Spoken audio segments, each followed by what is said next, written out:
Hi ಎಲ್ಲರಿಗೂ welcome back to ಸುಮಾರಾಗು Kannada blogs. ಎಲ್ಲರೂ ಹೇಗಿದ್ದೀರಾ?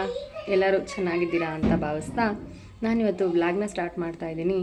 ಬನ್ನಿ ಈ ದಿನ ಹೇಗೆ ಹೋಗುತ್ತೆ ಅಂತ ನೋಡ್ಕೊಂಡು ಬರೋಣ.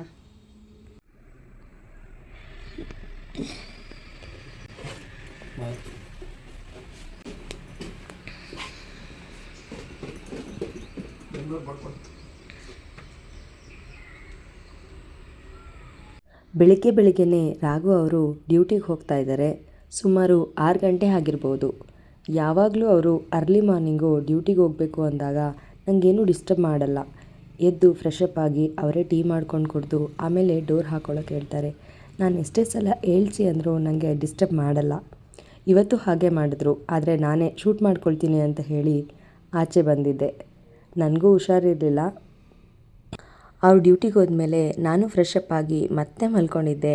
ಈಗ ಟೈಮು 9 ಗಂಟೆ ಆಗಿದೆ. ತಿಂಡಿ ಮಾಡ್ಕೊಳ್ಳೋಣ ಅಂತ ಮಾಡ್ಕೊಳ್ತಾ ಇದ್ದೀನಿ. ಮಕ್ಕಳಿಗೂ ಸ್ಕೂಲ್ ಹಾಲಿಡೇ ಇತ್ತು.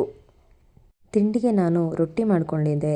ನಿನ್ನೆ ನೈಟು ನನಗೆ ಯಾಕೋ ಆರಾಮಿರಲಿಲ್ಲ. ಕಾಲ್ ಮಾಡಿ ಅಮ್ಮನಿಗೆ ಹೇಳಿದ್ದೆ. ಅದಕ್ಕೆ ಅಕ್ಕ ಬಂದಿದ್ಲು, ಎಳ್ನೀರು ಕೂಡ ತಂದಿದ್ಲು. ಅಮ್ಮ ಆಯಿತು ರೆಸ್ಟ್ ಮಾಡು ಅಂತ ನನಗೆ ಸಾಂಬಾರು ಕೂಡ ಕೊಟ್ಟು ಕಳಿಸಿದ್ರು. ರಾಘು ಅವರು ಈಗಷ್ಟೇ ಡ್ಯೂಟಿಯಿಂದ ಬಂದು ಊಟ ಮಾಡ್ತಾಯಿದ್ದಾರೆ. ಅವರು ಕೂಡ ಎಳ್ನೀರು ಮತ್ತು ಬಾಳೆಹಣ್ಣು ತಂದಿದ್ದರು. ನಾನು ಎಷ್ಟು ಲಕ್ಕಿ ಅಲ್ವಾ, ಎಷ್ಟು ಕೇರ್ ಮಾಡೋರು ನನ್ನ ಪೇರೆಂಟ್ಸು ಮತ್ತು ನನ್ನ ಹಸ್ಬೆಂಡ್ ಇದ್ದಾರೆ ಅಂತ. ನನಗೆ ಖುಷಿ ಆಗುತ್ತೆ. ಈ ಥರ ಟೈಮಲ್ಲಿ ಕೇರ್ ಮಾಡಲಿಲ್ಲ ಅಂತಂದರೆ ತುಂಬ ಲೋ ಆಗಿಬಿಡ್ತೀವಿ. ತುಂಬ ಬೇಜಾರು ಕೂಡ ಆಗುತ್ತೆ. ಆದರೆ ನನಗೆ ಈ ಟೈಮಲ್ಲಿ ಆಗೋದಿಲ್ಲ ಅಂತ ಹೇಳಿ ಇಬ್ಬರೂ ನನ್ನನ್ನು ಆದಷ್ಟು ಖುಷಿಯಾಗಿಟ್ಕೊಳ್ಳೋಕ್ಕೆ ಟ್ರೈ ಮಾಡ್ತಾರೆ. ತಿಂಡಿಯೆಲ್ಲ ಆದಮೇಲೆ ನಾನು ಸಣ್ಣ ಪುಟ್ಟ ಕೆಲಸಗಳನ್ನ ಮಾಡ್ಕೊಳ್ತಾ ಇದ್ದೀನಿ. ಸೊಪ್ಪೆಲ್ಲ ಇತ್ತು, ಅದನ್ನೆಲ್ಲ ಬಿಡಿಸಿ ಬಾಕ್ಸ್ಗೆ ಹಾಕಿ ಎತ್ತಿಟ್ಕೊಳ್ತಾ ಇದ್ದೀನಿ. ಹಾಗೆ ಮನೆಯೆಲ್ಲ ಕ್ಲೀನ್ ಮಾಡ್ಕೊಳ್ಳೋಣ ಅಂತ ಕ್ಲೀನ್ ಮಾಡ್ಕೊಳ್ತಾ ಇದ್ದೀನಿ.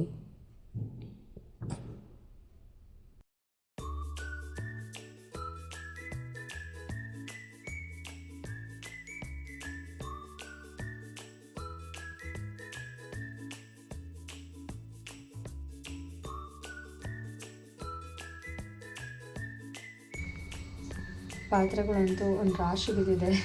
ಎಲ್ಲನೂ ವಾಶ್ ಮಾಡ್ಕೊಂಡು ಬಿಡ್ತೀನಿ ಬೇಗ ಬೇಗ.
ಎಲ್ಲ ಕೆಲಸಗಳನ್ನೆಲ್ಲ ಮುಗಿಸ್ಕೊಂಡೆ. ಹೊರಗಡೆ ಬಹಳ ಬಿಸಿಲಿತ್ತು. ಮಕ್ಕಳು ಕೂಡ ಆಟ ಆಡ್ಕೊಂಡು ಟಯರ್ಡಾಗಿ ಬಂದಿದ್ದರು. ಅವ್ರಿಗೂ ಎಳ್ನೀರು ಕೊಟ್ಟು ನಾನು ಈಗ ಎಳ್ನೀರು ಕುಡಿತಾ ಇದ್ದೀನಿ.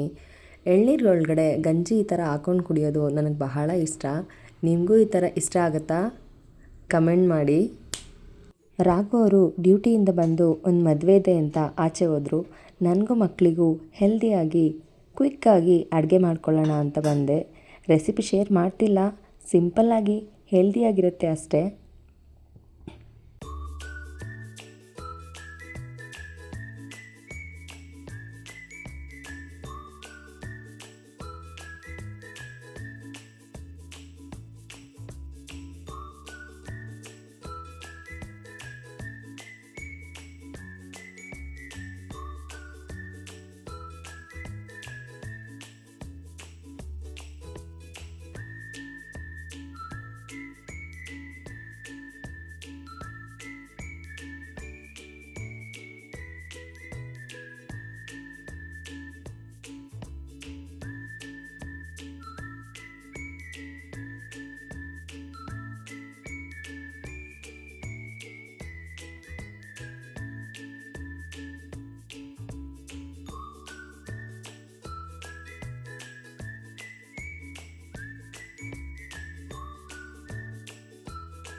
ಎಲ್ಲರೂ ಸಬ್ಸ್ಕ್ರೈಬ್ ಮಾಡಿಕೊಂಡು ವೀಡಿಯೋಸ್ನ ನೋಡಿ, ಇಷ್ಟ ಆದಲ್ಲಿ ಒಂದು ಲೈಕ್ ಮಾಡಿ, ಶೇರ್ ಮಾಡಿ, ನಿಮ್ಮ ಅನಿಸಿಕೆಗಳನ್ನ ನನಗೆ ಕಮೆಂಟ್ ಮೂಲಕ ತಿಳಿಸಿ.